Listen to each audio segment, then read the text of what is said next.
नमस्कार दोस्तों, स्वागत है आपका अपने चैनल उत्तराखंड एजुकेशन में। और बच्चों, हम हर रोज की भांति आज फिर आपके लिए उत्तराखंड से महत्वपूर्ण प्रश्न उत्तर लेके आए हैं। और प्यारे बच्चों, जैसे कि मैंने आपको पिछली वीडियो में भी बताया था कि हम आपके लिए ऐसे प्रश्न लेके आते हैं जिनके एग्जाम में आने की संभावना ज़्यादा बनी हो। ठीक है, तो वीडियो को ज़्यादा लंबा ना करते हुए वीडियो को स्टार्ट करते हैं। और आज का हमारा पहला प्रश्न है, कुमाऊं मंडल के कितने जनपद गढ़वाल मंडल की सीमा को स्पर्श करते हैं? तो बच्चों, प्रश्न में पूछ रहा है कि जो गढ़वाल मंडल के जिले हैं वो ऐसे कितने जिले हैं जो गढ़वाल मंडल की सीमा को स्पर्श करते हैं यानी छूते हैं। तो बच्चों, ऐसे हैं हमारे चार जनपद। ठीक है, चार जनपद हैं हमारे कुमाऊं मंडल के जो कि गढ़वाल मंडल की सीमा को छूते हैं, स्पर्श करते हैं। तो बच्चों, वह कौन से जिले हैं? तो यहाँ है हमारे नैनीताल, अल्मोड़ा, बागेश्वर और पिथौरागढ़। चार जनपद हैं जो कि गढ़वाल मंडल की सीमा को स्पर्श करते हैं। ठीक है, और बच्चों बहुत ही महत्वपूर्ण प्रश्न है। महत्वपूर्ण इसलिए है बच्चों कि वर्ष 2016 की परीक्षा में आया हुआ प्रश्न है। जी हाँ, वो भी पटवारी और लेखपाल की। जो हमारी वर्ष 2016 में परीक्षा हुई थी पटवारी और लेखपाल की, उनकी परीक्षा में आया हुआ प्रश्न है। आप चेकअप कर सकते हैं, चेक कर लो। ठीक है, अगला हमारा प्रश्न है, उत्तराखंड की महिलाओं का प्रसिद्ध परंपरागत आभूषण तिलहरी पहना जाता है। तो बच्चों, प्रश्न में पूछ रहा है कि जो हमारी राज्य की महिलाएं हैं उनका प्रसिद्ध आभूषण है तिलहरी, किस अंग में पहना जाता है? ऐसे प्रश्न ज़्यादातर देखने को मिलते हैं। हमारी हर एक परीक्षा में एक नंबर का प्रश्न जरूर आता है। ठीक है, एक प्रश्न जरूर आता है। सभी प्रश्न एक नंबर के ही होते हैं, लेकिन बच्चों एक प्रश्न आभूषण से जरूर पूछ ही लिया जाता है। तो यह पहना जाता है गले में। ठीक है, तिलहरी जो आभूषण है गले में पहना जाता है। और प्यारे बच्चों, जो आभूषणों के ऊपर है ना प्रश्न, तो बच्चों हम आपके लिए एक कंप्लीट वीडियो लेके आएंगे जिसमें हम आपको आभूषण सारे ही कंप्लीट करा देंगे। ठीक है, अगला हमारा प्रश्न है, सन 1981 में किस व्यक्ति ने पद्मश्री लेने से इनकार कर दिया था? जी हाँ दोस्तों, तो यह कर दिया था हमारे सुंदरलाल बहुगुणा जी ने। सुंदरलाल बहुगुणा जी ने पद्मश्री लेने से इनकार कर दिया था। ठीक है, सन 1981 में। तो जो हमारे सुंदरलाल बहुगुणा जी हैं, यह किस जनपद से हैं? जी हाँ, इनका जन्म किस जनपद में हुआ था? तो इनका जन्म हुआ था टिहरी में, और सन 1927 में। सन 1927 में हमारे सुंदरलाल बहुगुणा जी का जन्म हुआ था। ठीक है, यदि मैं आपसे पूछूं कि जो हमारा एक नारा है हिमालय बचाओ देश बचाओ का नारा किसने दिया था? तो यह नारा भी हमारे सुंदरलाल बहुगुणा जी ने ही दिया था। ठीक है, और प्यारे बच्चों, जो हमारे सुंदरलाल बहुगुणा जी हैं इन्हें पद्म विभूषण किस वर्ष मिला था? परीक्षा में आया हुआ प्रश्न है, इसलिए पूछ रहा हूं। सुंदरलाल बहुगुणा जी को पद्म विभूषण किस वर्ष मिला था?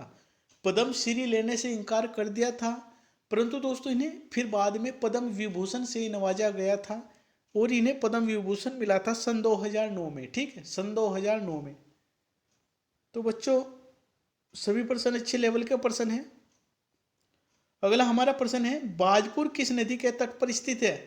तो दोस्तों, बाजपुर हमारा धूमा नदी के तट पर स्थित है। ठीक है, धूमा नदी के तट पर स्थित है। और सफा खाना और मुड़िया, सफा खाना और मुड़िया हमारे बाजपुर के ही पुराने नाम हैं, यह भी याद रखें। यदि परीक्षा में यहाँ आ जाए कि बाजपुर की स्थापना किसने की थी, तो बाजपुर की स्थापना की थी हमारे बाज बहादुर चंद जी ने। जी हाँ, बाज बहादुर चंद जी ने ही बाजपुर नगर की स्थापना की थी, और की थी सन 1665 में। सन 1665 में बाजपुर नगर की स्थापना हुई थी। ठीक है, अगला प्रश्न है, पेमेंट बैंक की सीईओ उत्तराखंड से कौन महिला बनी थी?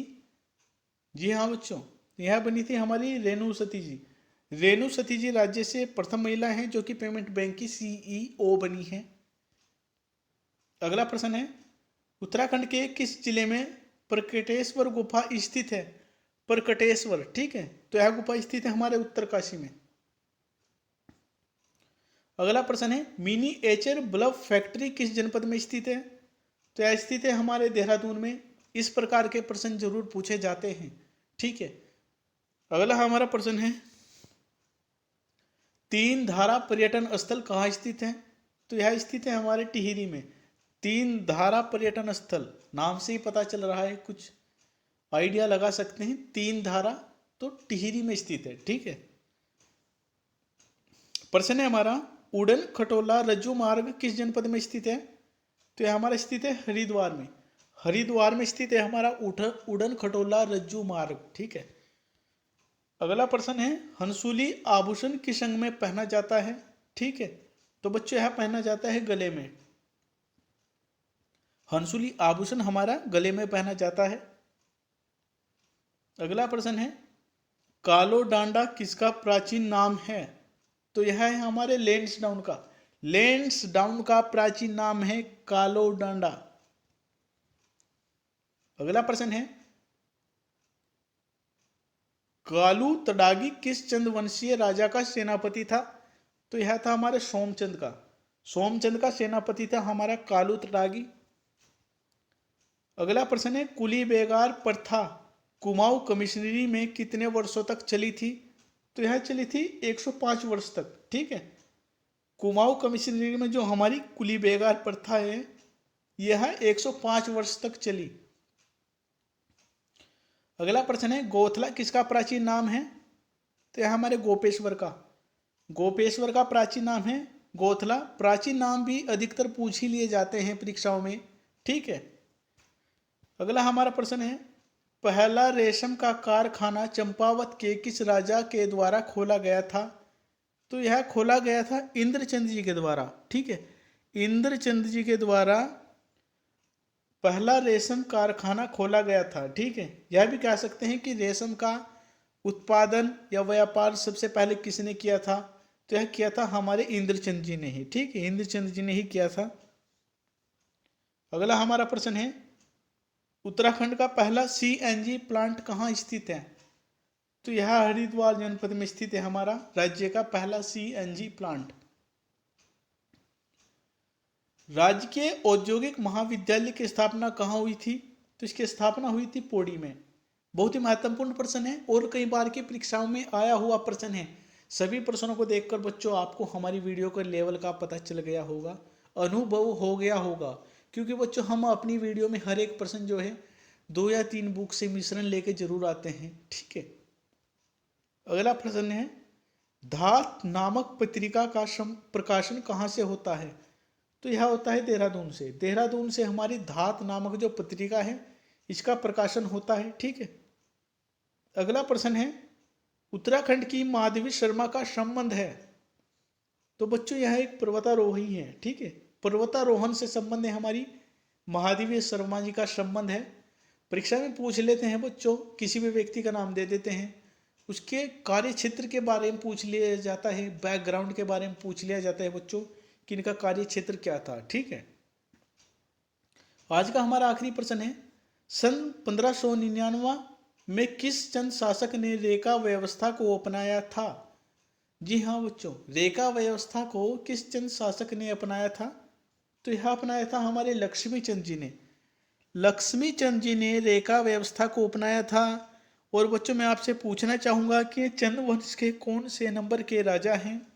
तो यह 46वें नंबर के राजा हैं हमारे। ठीक है, लक्ष्मी चंद जी। तो बच्चों बहुत ही महत्वपूर्ण प्रश्न है। यदि मैं आपसे पूछूं कि जो हमारे लक्ष्मी चंद जी हैं यह किसके समकालीन थे? तो यह थे हमारे जहांगीर के समकालीन थे हमारे लक्ष्मी चंद जी। ठीक है।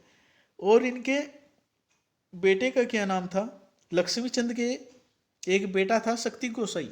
ठीक है, शक्ति गोसाई, जिसे कुमाऊं का धृतराज कहा जाता था। कुमाऊं का धृतराष्ट्र के नाम से किसे जाना जाता था? तो शक्ति गोसाई को ही जाना जाता था। ठीक है।